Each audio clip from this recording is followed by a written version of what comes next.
Executive Director of Central Oregon LandWatch, Ben Gordon. Central Oregon LandWatch is at the forefront of defending our region's waterways, wildlife, farms, and forests, and promoting vibrant and sustainable cities and towns. As an environmental watchdog and land use advocate, LandWatch defends the natural richness that Central Oregonians cherish.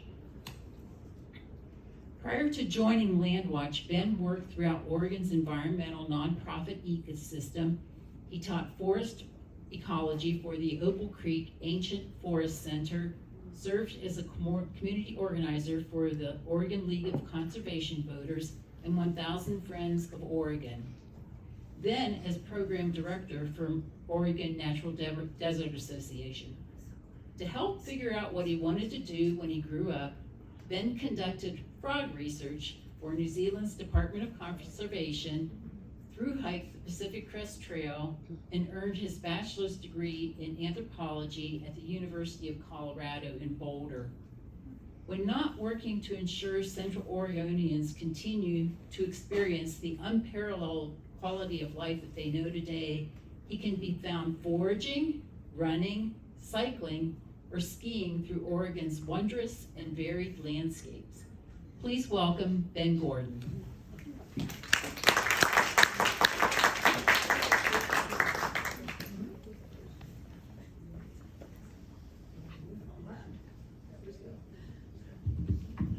Thank you very much, Karen. Thank you for that wonderful introduction, and thank you to the League of Women Voters for having me in today.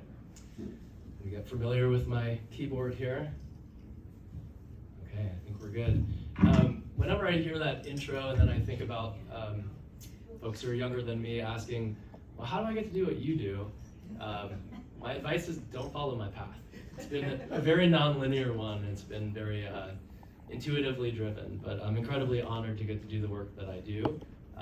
It's been about 20 years of an incredibly fulfilling career working in environmental conservation on behalf of Oregon, our communities, and our wild places. So welcome to Central Oregon. It's springtime and it's snowing. As Karen mentioned, I get to serve as the Executive Director of Central Oregon LandWatch with our mission to defend and plan for Central Oregon's livable future. LandWatch has been around for 38 years. I'm curious if folks are surprised to hear that number. And I'll start by asking, who's familiar with the organization? Okay, pretty good familiarity. And then I'll go a step further. Who's tracking at least one issue that LandWatch is working on? Okay. Yes, same people. The question and answer should be robust, and I look forward to it. So today, I only have about 45 minutes to spend with you. I wish I had more. Planning about a 25-minute presentation, then we can do 20 minutes of question and answer. There are a lot of issues that our community is seeking to address right now that LandWatch is involved and invested in. So I want to make sure that we have time to have whatever level of conversation and dialogue feels right. But the game plan generally, I'll give you a little overview of LandWatch's history, our story, which ties very closely to Oregon's land use planning system, kind of touch on that and the system, the importance of that system, and the necessity for having a watchdog to uphold the system. And then I'll give you a primer on LandWatch's programs and some of our initiatives. That sound all right? Okay. Sorry about that. Can I hold this? Is that all right? Okay, let's try that. So our story, I mentioned LandWatch is 38 years old.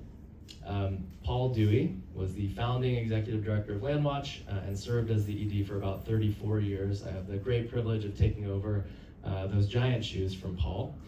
Paul was an environmental attorney who, I believe he started in Kansas, went to Virginia, sort of disillusioned with corporate law, wanted to do something on behalf of the environment, found his way to Oregon on a ranch, cattle ranch in Sisters, taking reprieve from practicing law, couldn't help himself, but started to look around and noticed there were some things that were awry, not least of which were these giant clear-cut timber projects that seemed to be happening all over the Sisters Ranger District. So Paul asked the Ranger District, what's going on with these timber clear-cuts? There was no public notice. Should I be concerned about this? And the Ranger District simply said, this is timber country, mind your own business. And let's be honest, nobody else here cares, so, attaboy. So Paul asked around and he said, are other people concerned about these timber clear cuts, and are you aware that they're happening and they're on our public land, so thus they're our trees, should we be concerned?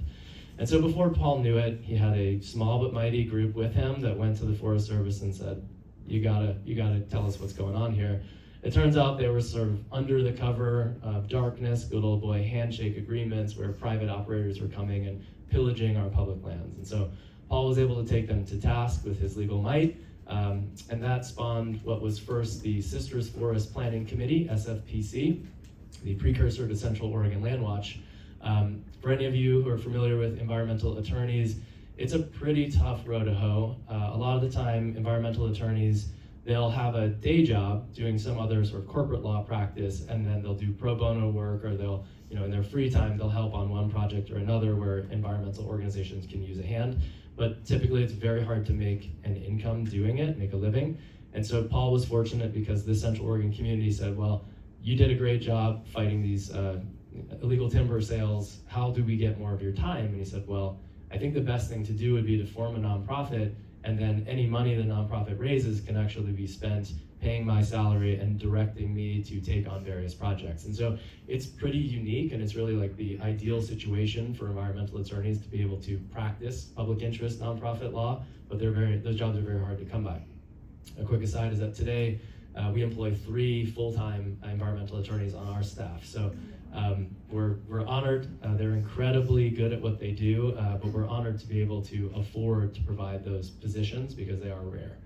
So had success halting those timber sales, and then SFPC pointed Paul at a few other noteworthy projects, including, has anyone ever been to Choosh Falls on Wychutes Creek? It flows out of the Three Sisters Wilderness. It's a stunning wild creek. There was a proposal to put that into a pipe, into an irrigation pipe, and sort of claim it for agricultural purposes.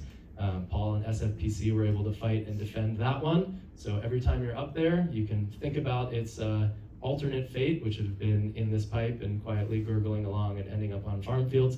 Thankfully, that's not the case. On we went with Paul at the helm, and it was sort of episodic environmental battles, always being very discerning about what are the most important environmental battles on behalf of our community to take on, typically being very successful in battling them. It was around the early 2000s when this slide that I have here for our story, which is of the Metolius River, a giant effort was put forth by LandWatch and others to ensure the Metolius River remains the tranquil, wild place that it is, that we know it to be today. There was a proposal to develop a destination resort on the banks of the Metolius called the Metolian. And Paul and LandWatch were fighting it, using all of its legal might through the courts, and that wasn't doing everything that LandWatch hoped that it would. It seemed like there was still a good likelihood this project was going to go forward. And then Paul was able to use the legislative pathways to get legislation passed to establish the Metolius River Basin as an area of critical state concern, an ACSC, for anybody who's familiar with those. It's a designation that hasn't been used very often, but Paul astutely applied it to the Metolius to make sure that no destination resort or large-scale development could ever happen on the Metolius. So whenever you're out there, much like I mentioned with Wychutes Creek, please remember this history and appreciate what it could have been and celebrate what it is. So LandWatch sort of stayed fairly small, the staff stayed very small, and it took on these episodic projects until around 2010 or so. The Metolius success put LandWatch on more people's radars. And as nonprofits go, we are wholly supported by our community. At this point, we're about 82% individual funded and then some amount of foundation support. People started supporting LandWatch because it was a proven winner, and LandWatch was able to scale a few more staff.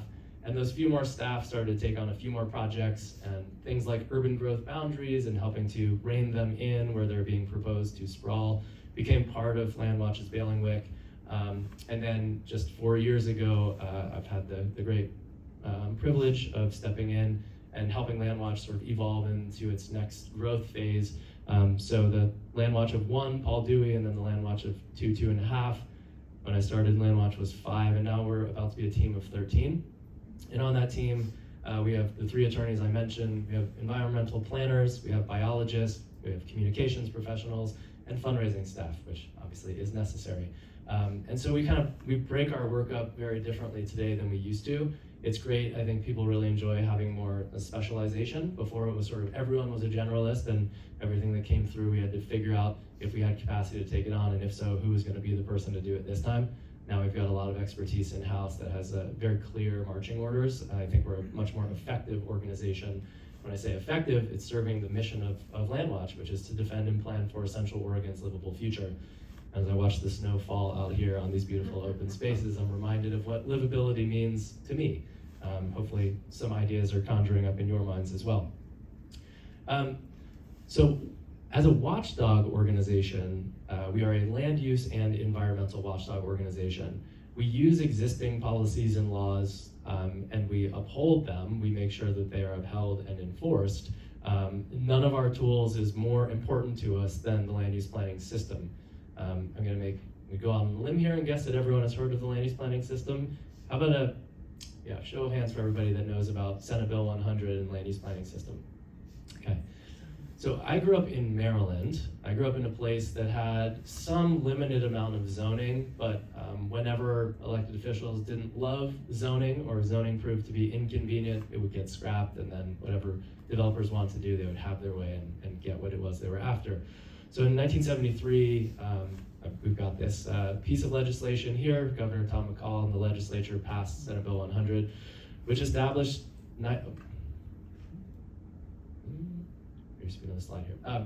19 planning goals.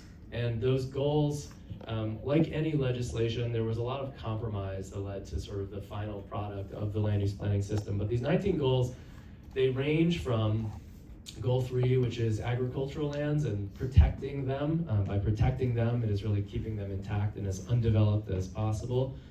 Goal 4, forest lands, keeping our forests intact. Obviously, the timber industry has been a big one here in Oregon, but we derive a lot of value from our forest, not least of which is intrinsic.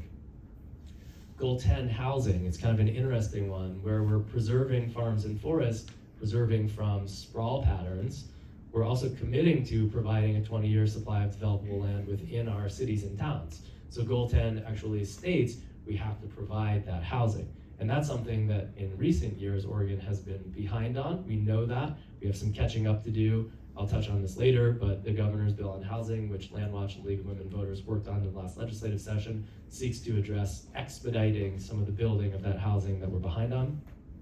Goal 14, urbanization. It's kind of an interesting one. When you do agree to provide a 20-year supply of developable land to a city, it means that that land has to come from somewhere, from some other form. And that other form is typically farm, forest, open space. And so we want to figure out how to efficiently bring in, urbanize that land so that it has the infrastructure and a master plan in place to make it something comprehensive, so that it isn't just one thing, a monolith of housing, for example. I really love this quote about the land use planning system, and actually taking a step back. So the land use system applies to all the private land in Oregon. So every stitch of private land back in the 70s, there was an inventory done. Some of it was based on soils and soil classification. So what is our prime farmland? What are our best forest areas? Let's protect them under these zoning designations and keep them as such. And then those urban areas, where should they be? The ones that we have, how do we sort of provide enough developable land for the current growth patterns? And then how do we, inform ourselves of what the growth patterns portend for the future and provide accommodate developable supply of land. So about 50 years ago, this was a pretty good idea. OPB ran this sort of retrospective on the land use planning system and how it's been serving the state since its passage. And I love this quote. They say, maybe the biggest thing we ever did in modern day Oregon. Those planning goals, they make this place what it is. I tend to agree. And so LandWatch, as a watchdog organization, it is our role to uphold the system and its governing laws. Without a watchdog, these laws are really just a paper exercise. And so it is the enforcement, which I'll get into under our Rural Lands program and sort of the work that we do, that really gives the land use system life and accountability. So get into our core program areas. I mentioned the incredible, talented, dedicated staff that we have. Sort of break the teams into these core components. Cities and towns, our urban work, rural lands, our farm and forest conservation work, and then wildlands and water. Start with wildlands and water. So healthy forests,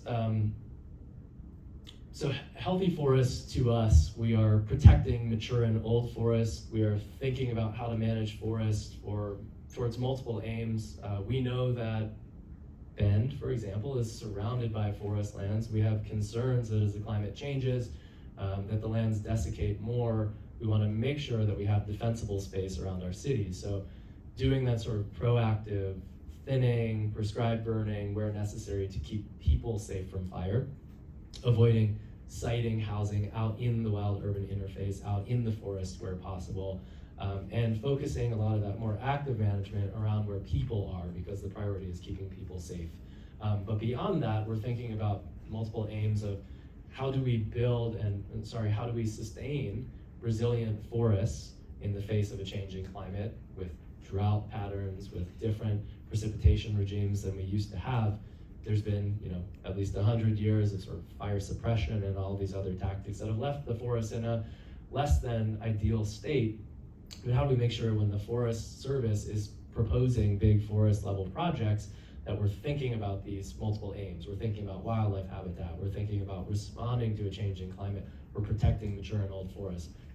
LandWatch shows up in every one of those public participation processes whenever the Forest Service is proposing a big project to help shape the project. And if perhaps the Forest Service is not really seeing the need to respond to some of the conservation priorities, LandWatch does use tools like litigation.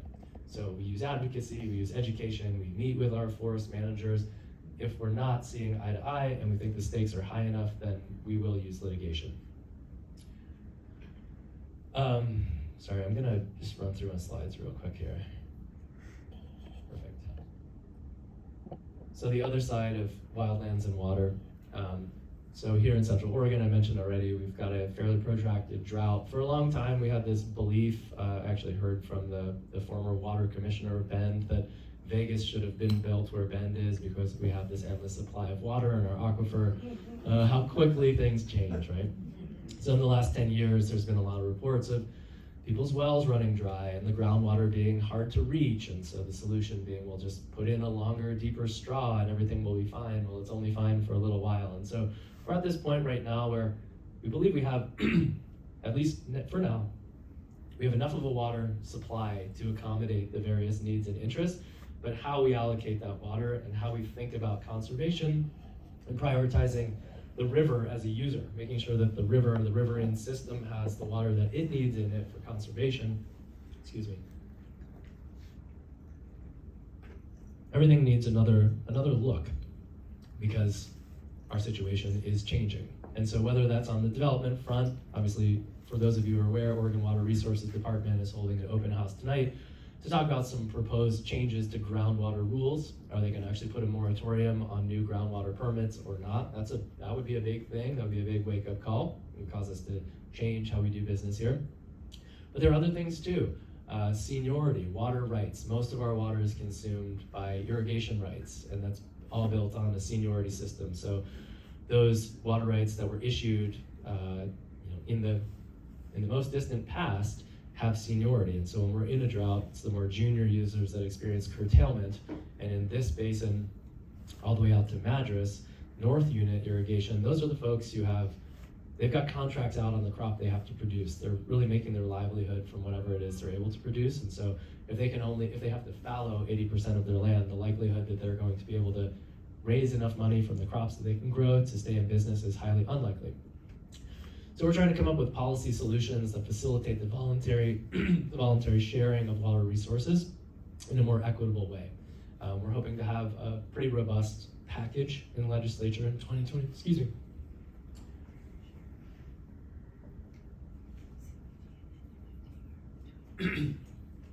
Okay, in 2025. So we're doing a bunch of work with irrigation patrons right now to come up with that package. So rather than have LandWatch develop it in a glass castle, we really want to get the input of the other, these are senior users who feel similarly that they wish there were more voluntary mechanisms for sharing, both with other users and with the river. So that's a priority.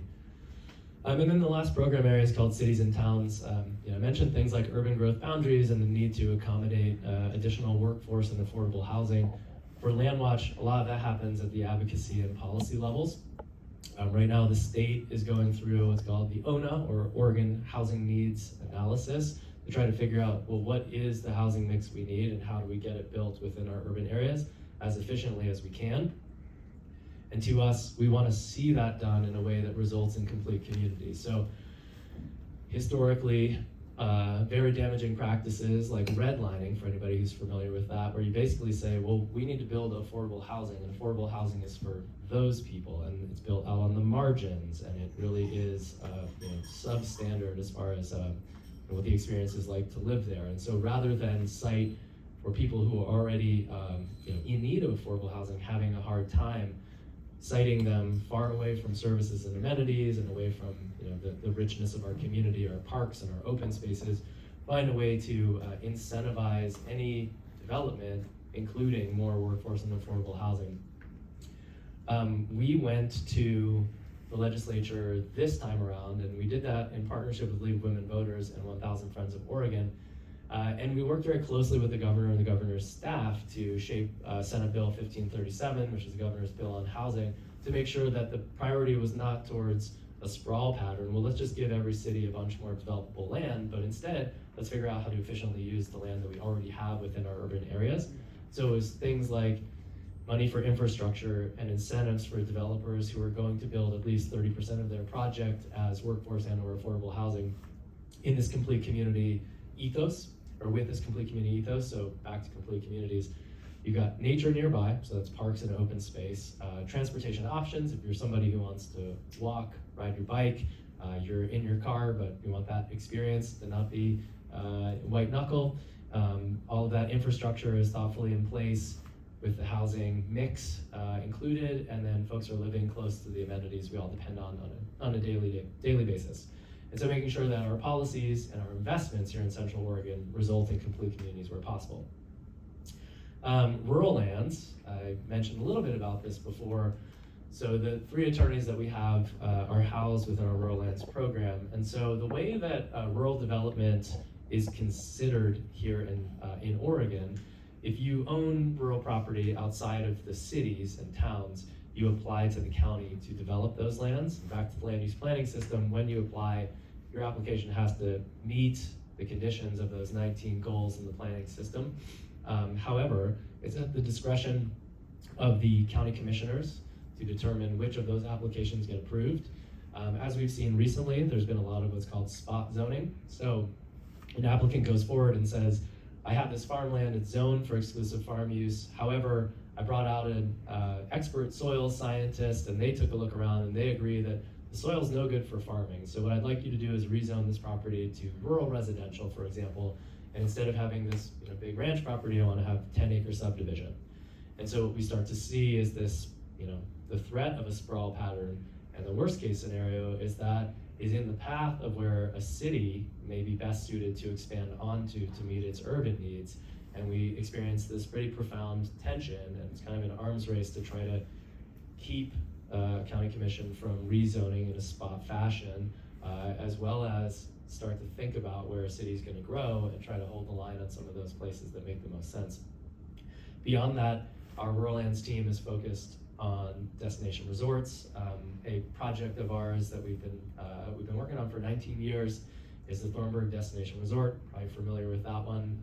For us, it's really complying with land use laws, really looking at the proposed water consumption in a changing climate, and some of the other requirements like fish and wildlife mitigation. So we were just at the Court of Appeals alongside the Confederated Tribes of